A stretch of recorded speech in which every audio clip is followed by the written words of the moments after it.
Hello and welcome to the Manchester United Transfer News Daily on the United Stand, talking all the latest transfer news and giving it that real opinion. We'll also be back again with one of our Eric Bailly signings of the summer, the Eric Bailly player of the day. A little bit obscure. Looking forward to that bit, but let's get straight into it. Jose Mourinho to snatch Arsenal star from the Emirates. And it's not Alexis Sanchez, who we've spoken about before. It's Mesut Ozil. What are your thoughts on that? I'll give you mine in a moment. But the reality is, Jose Mourinho is a big fan of Mesut Ozil. In fact, in the tunnel on Sunday, when we played them at the Emirates, he was seen cozying up to him again. But this is a rumour that's sort of been round for a few weeks now. And you know what? If you think Alexis Sanchez could come to Manchester United, I would probably say, when you actually analyse it, there's probably slightly more chance of Mesut Ozil coming to Manchester United, because there are parallels. They are both out of contract in 2018, which means Arsenal are in a position this summer where they either need to get them down on a longer contract, or they're going to have to let them go, and go at a reduction price as well, because with 1 year left on their contract, come Christmas, they talk to anybody and they go for free. So Arsenal in a very, very difficult situation this summer, and I think the uncertainty around Wenger as will send them into turmoil. They can celebrate their little one result over us that won't get them top four anyway, but they've got massive problems coming up this summer. Sanchez will go, and I wouldn't be surprised if Ozil followed him out the door. Contracted till 2018, 28 years of age. He's actually 5'11", which is slightly taller than I thought. But when I think about Mesut Ozil, he's got a very good left foot. He's a very creative player. He can actually take corners, which wouldn't be a bad thing, although I don't think that's the problem with United, really.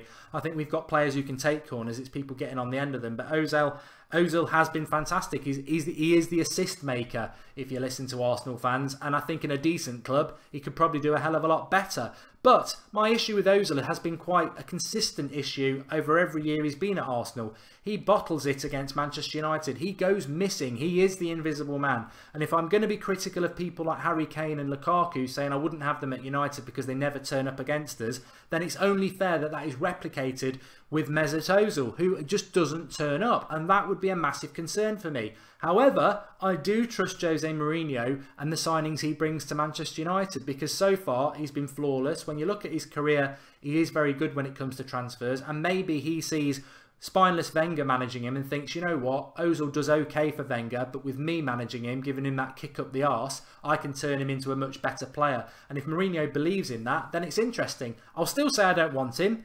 There's just something about him I don't like. I think he's lazy, and I do think he is a bit spineless, and I don't really want that in a Manchester United shirt. But if Mourinho wants him, it is interesting. So give us your thoughts on Mesut Ozil to Manchester United. Arsenal fans are going to melt down saying it can't happen, but you need to wake up and smell the coffee. Get the Nescafe out for them, because you've not only got Wenger's contract, you've got numerous players out of contract in 2018, and you won't be signing them all back, and not all of them are going to want to stay. So they're going to lose players. Will United pick up one? Would you want Manchester United to pick up one? Talking of Manchester United, that's not a very good leading because it's a Manchester United fan channel.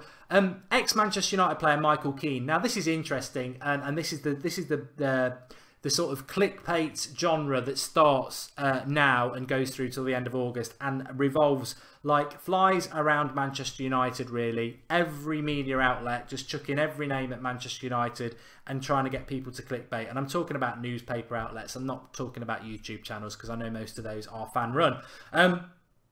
Michael Keane, Manchester United are at the front of the queue, which I'll come back to. A couple of hours later, the same media outlet, Liverpool are at the front of the queue. It's like they take you for mugs. They think, right, morning, 11 o'clock, put that link out on Twitter. That'll pull all the Manchester United fans in. Afternoon, 2 o'clock, change it from Manchester United to Liverpool. That'll pull all the Liverpool fans in. We get a load of clicks on our articles. They mug fans off. They're so out of touch. However, I do believe Manchester United are at the front of the queue to sign Michael Keane. That's what you get for pushing in my opinion. People might think that's harsh, but I'll come back to that in a minute as well. Michael Keane, formerly of Manchester United, he's just turned 24. He's 6'3", which I think is a real positive, and his contract at Burnley is up in 2018, which again, very similar to Ozil and a lot of other players. If your contract's up in 2018, that's where Manchester United should be looking at if they are suitable players for Manchester United, because The club that we're going to buy them from, they have got no room for manoeuvrability at all. That deal will be easy for Manchester United or whoever moves for them to do, because the player's got the power. The club, let's say Michael Keane's situation, Burnley can say we're not selling him to Manchester United, but the reality is, if Michael Keane says I'm going, Burnley have got a decision to make, because they either sell him or they force him to stay, an unhappy player that then come Christmas will talk to the club anyway and sign, and then he'll go for nothing. So Burnley, Arsenal with Ozil, Sanchez, whatever, what they'll be trying to do this summer is speak to the player and see if they want to sign a new contract. If they do, they keep them. If they don't, they've got to sell them, and probably sell them at a reduced price.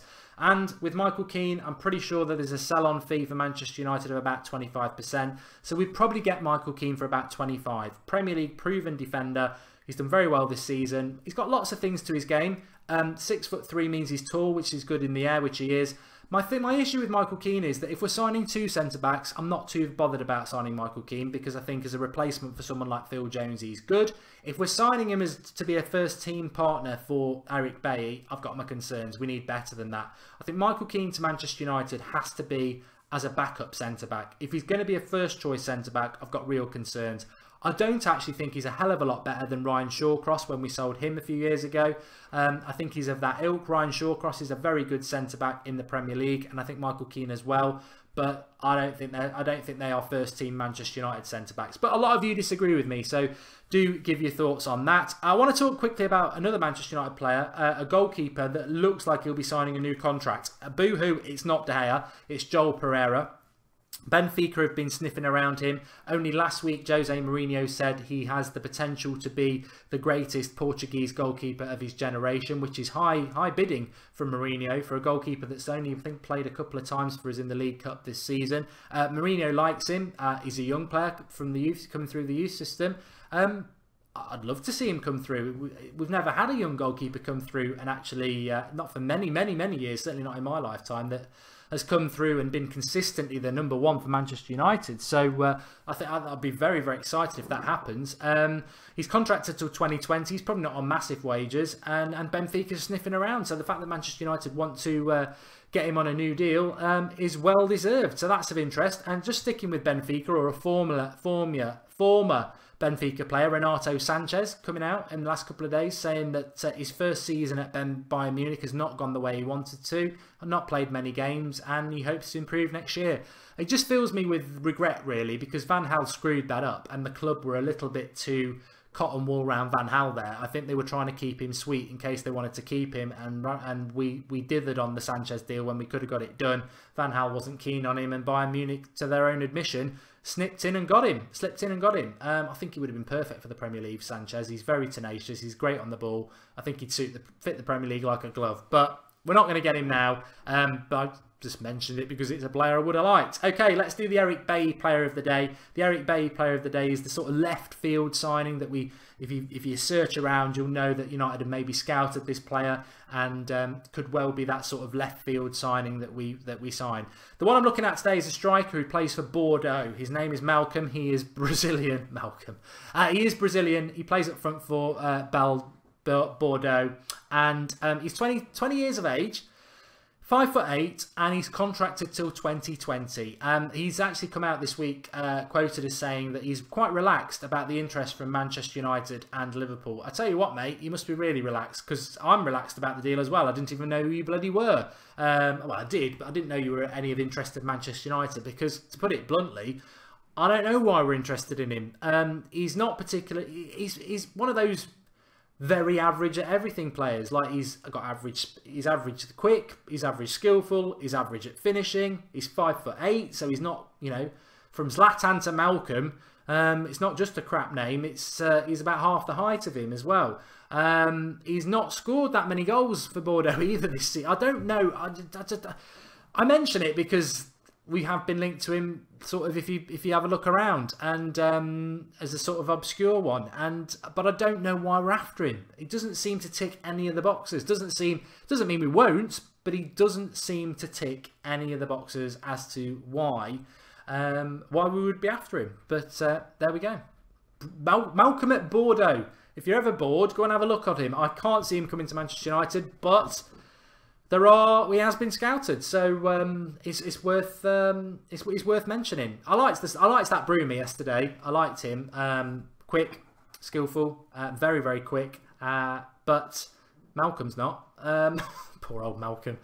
Anyway, drop a like on the video if you're enjoying the Transfer Daily, as we are.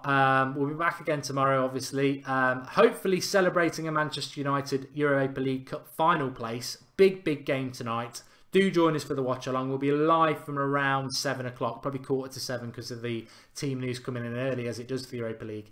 Massive night for Manchester United. We need everybody. We need everybody. Fans, players, results. Let's get in the final. Let's get the Champions League, because we're going to be talking about transfers every day all summer. And I don't want to be talking about Europa League signings. I want to be talking about the best Champions League signings and us having Champions League football. Thanks everyone for watching. Like I say, do drop us a like. I hope you've enjoyed it today. And get commenting below. I'm loving listening to what you've got to say about maybe the obscure signings and your thoughts. Give us your thoughts on Ozil. I'm not a fan, but I can see the merits in it. But give us your thoughts. Thanks all for watching. I'll speak to you all later on the watch along. Can't wait.